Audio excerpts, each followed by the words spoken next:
Hello, everybody, and welcome to the 7th Annual Fall Friendraiser 2020. We're so happy that you're here with us. We appreciate you taking the time today. I'm Audrey Pearson. I'm president of the Board of Directors for the Monterey County Rape Crisis Center. Thank you all for attending today. We're so pleased to welcome you, and we look forward to sharing about the Monterey County Rape Crisis Center. So let's start with some thank yous to our sponsors today, who we so appreciate. First, Edward Jones. And also Giordano Wealth Management.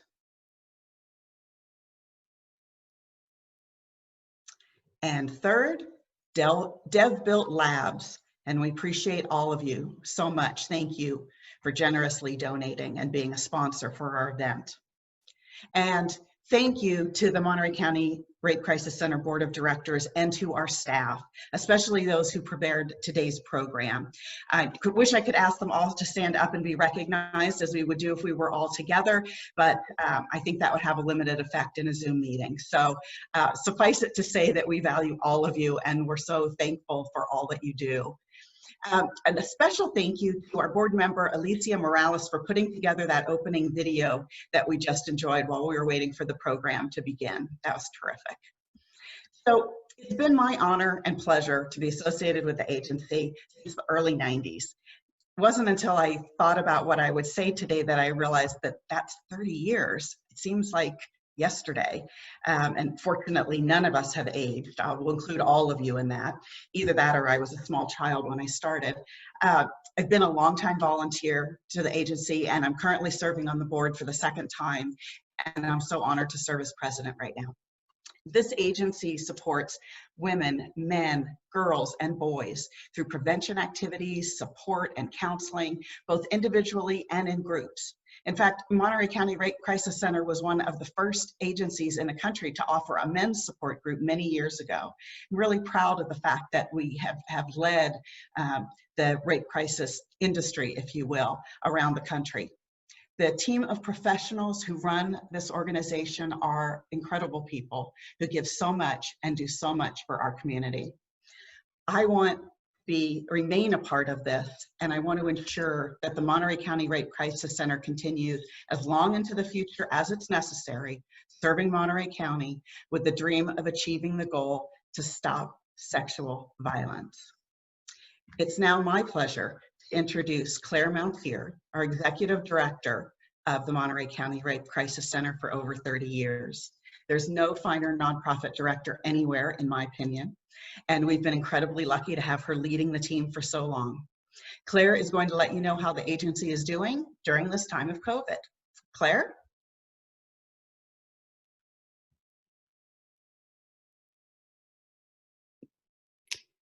Thank you so much, Audrey, and hello and welcome, everybody.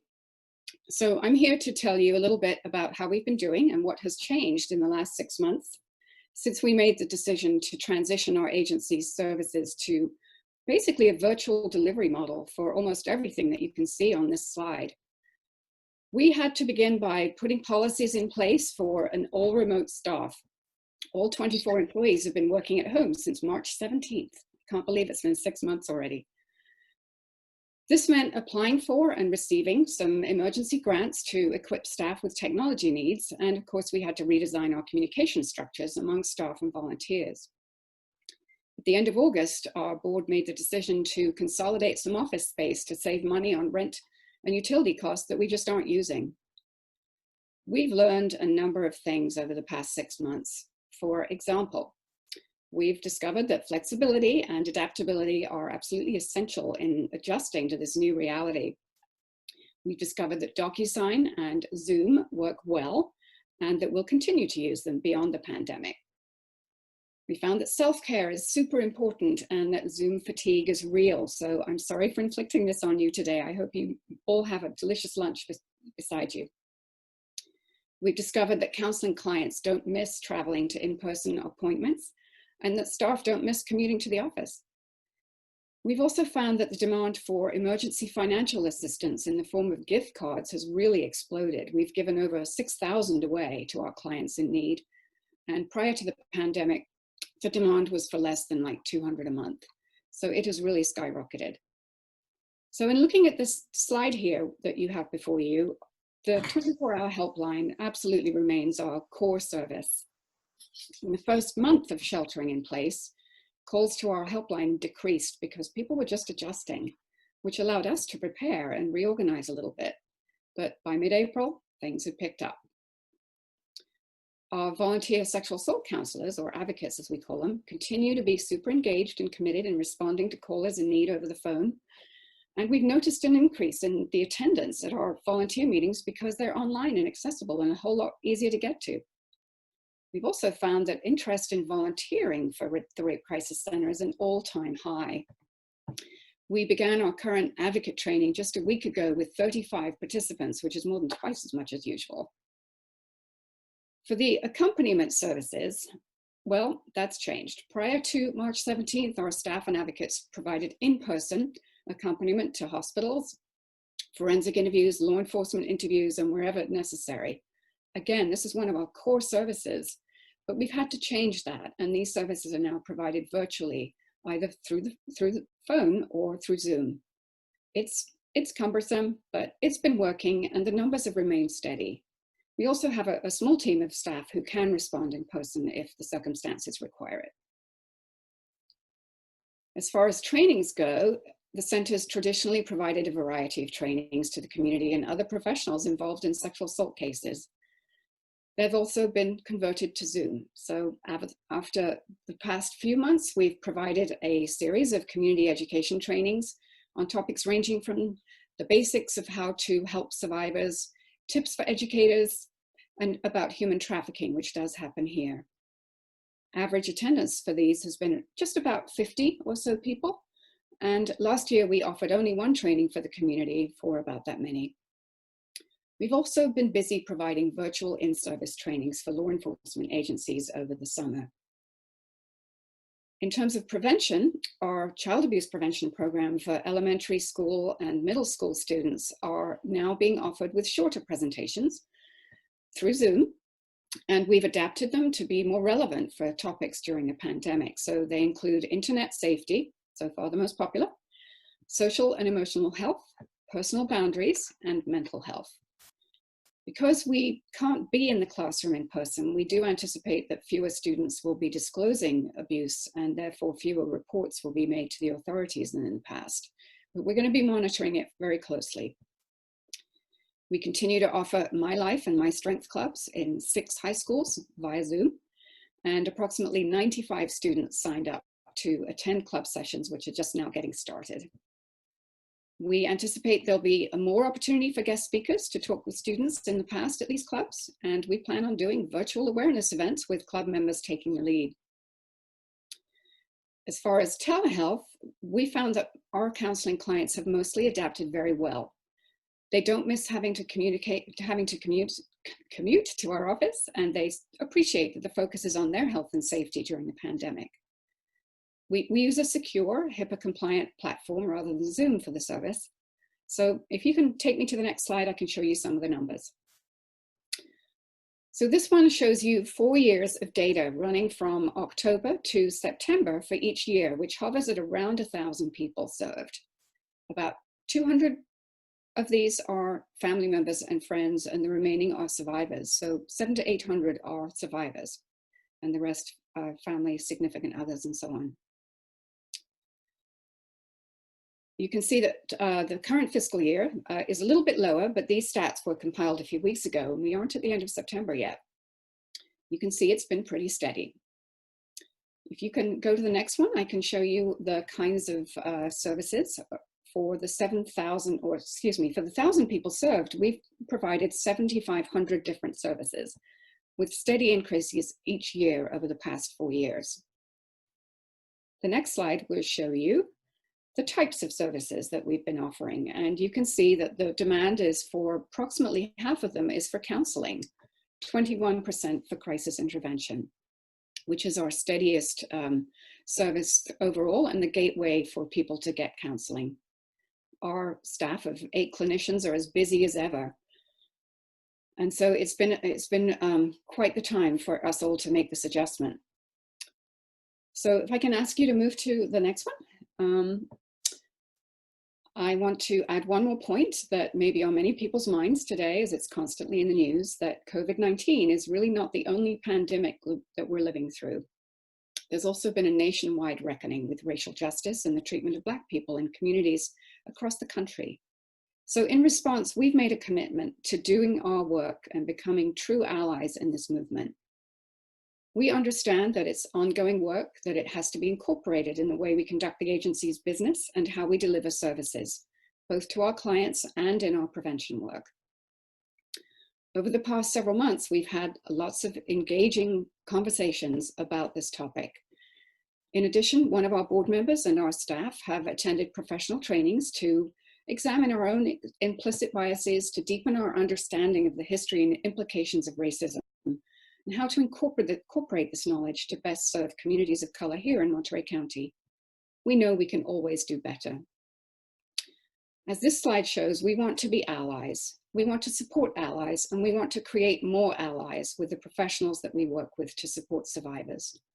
I want to give a quick shout out to my coworker, Robin Guzik, who created this fun slide to make this point. So thank you so much for listening. That's really a kind of a snapshot of what we've been up to. So I'm Deborah Pembroke, and I'm Human Trafficking Outreach Manager here at Monterey County Rape Crisis Center. And it is my honor to introduce Sara Kruzan. Sara is a freedom fighter, an agent of hope, a sex trafficking survivor, a mentor, and someone who has literally changed the lives for so many survivors of sex trafficking around the world. Sara's story begins with complex trauma and compounded trauma. Just like so many of the people we serve here at Monterey County Rape Crisis Center, her trafficking began when she was very young. From the age of 11 to 16, she was trafficked and abused. It ended when she committed a violent act against her trafficker, and in 1995, at 17 years old, she was convicted of killing George Howard, who had trafficked her for 6 years. She was sentenced to life without parole plus 4 years.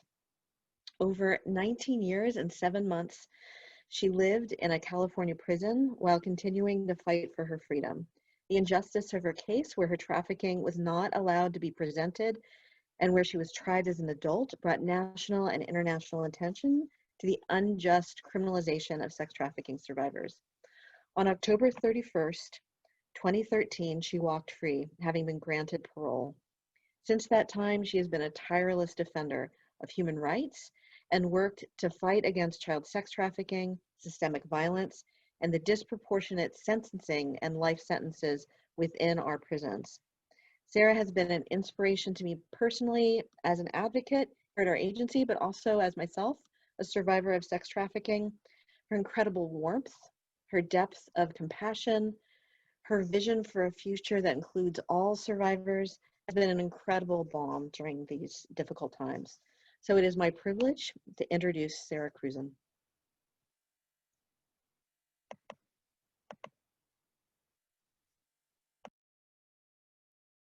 I want to say, sorry, I was muted. Hi, thank you for that. Thank you. I'm humbled and I appreciate it, and I'm warm and it feels good. And I just want to say what a beautiful space for all of us to be in right now, considering the dire straits that we're in our communities and in our country. So from being in a prison cell 7 years ago to being able to sit on the floor right here with everybody to bring about a change is just really powerful and inspirational for myself and others. So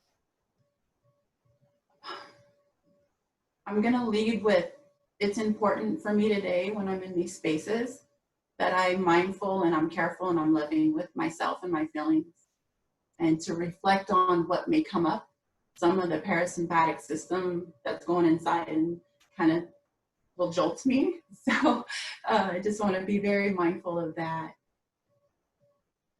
I want to share, I was thinking about, there's so many different experiences that I had that I could share with you guys about why it is so important to continue to do the work, to have the hard conversations, and to push beyond social conditioning or belief windows that have sort of constructed this sense of lack of empathy and compassion that our systems and our community show. And what came to mind for me was, and I've not ever spoken about this publicly, was the rape that I experienced with 3 African Americans in my community. My community was very undersourced, and my community was very angry. We didn't have sidewalks, and our community felt like we didn't belong. And it was like this unspeakable understanding that we just kind of moved through in the community, and there was a lot of anger. And I remember the rape, all that to say, I remember the rape as if it happened yesterday, right? Because I think the age and the psychological impact that it has done to rewriting my system. And I remember that I wasn't able to even say what had happened. So I was raped, and then I went to a friend's house whose mother was addicted to crack. She went and bought us alcohol. We went back to the school, and I sat there for like an hour and a half talking and just replaying the violence that had taken place by these 3 men in my life that were in the neighborhood. And this surge of rage and pain moved from the very soles of my feet. It just like a fire rushed up inside of me. And I know drinking the alcohol helped to allow that to be present and show up without blocking. And I mean, in hindsight, right? So I stood up, and because I got raped at the school that also represented an opportunity for success. So I wanted to be a pediatric surgeon and all these accomplishments that had taken place. So it was like this polar effect and this polar opposite. And so I got up, and I was so angry at the school. And then I was so angry at the lack of compassion that was in the community. And then I was so enraged with my inability to fight against what had happened. And so the assault was very raw. I had they were all large men, you know, but also in their own trauma because they weren't adults. And I had a penis in my mouth. I had another one holding me down. And then I had another one doing what he felt was showing his sense of power, authority in the community. And so all that was replaying in my head, right? And so I'm there in that moment. I stand up, and I'm having all this, and it happened so fast. And then I wanted to kick out the windows of the school. I needed to push that energy somewhere. The energy that they had instilled upon me, I needed to move it. I just didn't know how. And I know that my brain didn't have the ability to put it in a space where I could understand it. And so the first window I kicked out was with such fierce, and it broke. And then it kind of like somehow for me, that window now represented my body, right? And now I was pushing, and I was somehow expressing what those individuals had done to me. And then it just fueled it. So then I kicked out another window, and then another window, and then another window. And then it just went boom, boom, the energy. And the 5th window cut my leg. It cut my leg to the bone. My acute level of stress that I was feeling, I did not feel I didn't even realize. And I'm just moving, right? And so we walk out of the gate, and my friend's like, "You're bleeding." And I looked down, and with such disregard and recklessness for my own sense of well-being, I said, "So what?" Right? So what? Because that is nothing in comparison to what had occurred. So I noticed that I was getting a little, a little like, oh, okay, I can't keep going on this. And then I dropped. And the church was letting out on the side over by where the fence was. And I remember my friend yelling, "Help, help." And the pastor ran and he jumped over the fence and he took off his tie when he saw the blood, right?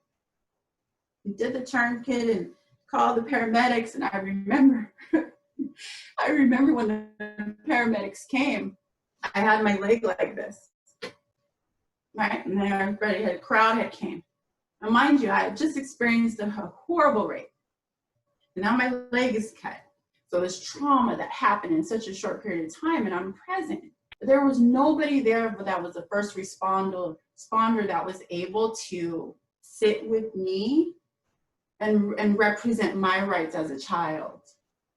It was so authoritative what I had experienced that made me shrink even further into myself, right? And I'm like, oh my God, I had done something bad, and I was so worried about those windows. But there was nobody there that I felt that I could share how hurt I was and how afraid I was. And I remember the paramedic was very, very kind and compassionate, white-faced, older gentleman. But immediately, he wasn't there to help me. He represented, in my mind, someone who would purchase me for sex. So there was this like, whoa, I'm vulnerable, I'm wounded. No, he said, I need your leg. And I said, no, you can't have my leg. And he said, please, I need your leg. No, you cannot have my leg. He said, please, this is serious. Like, I said, no, because you're not going to give it back. So for me, I think as a child, I was 13, that you have an understanding between what's right and what is wrong innately. We may not have the ability to verbalize that or to express it, but it'll show up. Eventually, the guy he said, it's okay. We can do it like together. And he took my foot, and then when I read, okay, you okay? But I was so unsure. All that to say, I never said what had happened to me. The leg and the windows became my coat of protection. And my behaviors after that was, I just want to die. And so then instead of telling anyone or my mom, because I didn't feel safe there, because of the racial abuse that my mom had raised me with. My mom's Caucasian and I'm multiracial. My mother would refer to me as the N-word anytime she was angry. And so the caste level for me in my own home was, hey, you all right. But, now looking at it, it's like, oh, I kind of grew up in this plantation form in this home, but I didn't understand it until I'm looking back in hindsight. So I just said it was all my fault, right?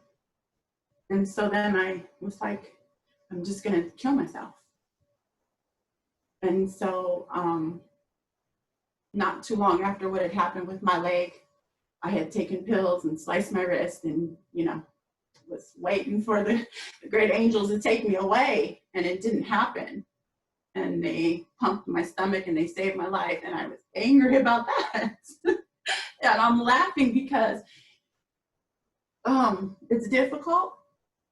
Trigger warning, right? Then I ended up in a suicidal 5150, the 72-hour, right, which is very sterile, very inhumane, very punitive. And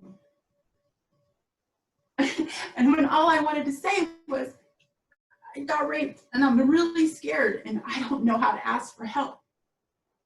And I remember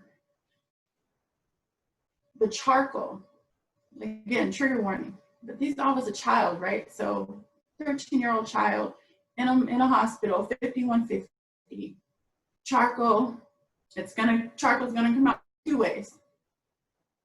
Nobody was in that space to talk to me about what to expect, about what had happened. I didn't understand, so I got to fill in my own blanks. And so I think the work that we do around raising awareness, building community, redeveloping empathy, identifying trauma, how vulnerable and willing are we as individuals willing to go to be in the nucleus of that trauma? Because if we can't sit in the trauma with the people, then how are we able to really, really build the bridges and assess the needs on an individual basis, right? So I believe moving forward in any space and capacity, understanding that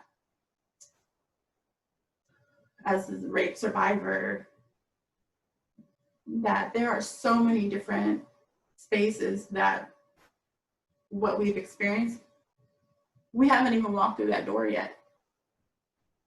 So how can we do better with knowing and holding that space for individuals? And the work that you guys are doing together as a collective is admirable. And I feel that when I woke up this morning, again, being multiracial, to the fact where I needed to know my whole DNA history. I needed to know every race so I could fully understand and be, I needed to know, verify, clarify. I needed to know where I was coming from and the experiences of my ancestors so that I can hold that space with honor.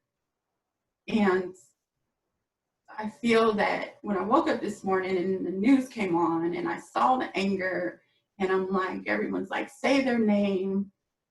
Yeah. We got to be able to say our own name, identify what we've been through, what we've come with. And if we can just kind of move a little bit away from here and go deeper with the heart, we'll be able to fall back into the universal pulse that really connects us as individuals outside of anything that comes after that, right? Because I'm a rape victim and we've experienced layers of trauma, but America right now is in that space. America is our rape victim in a sense that's crying for help. So,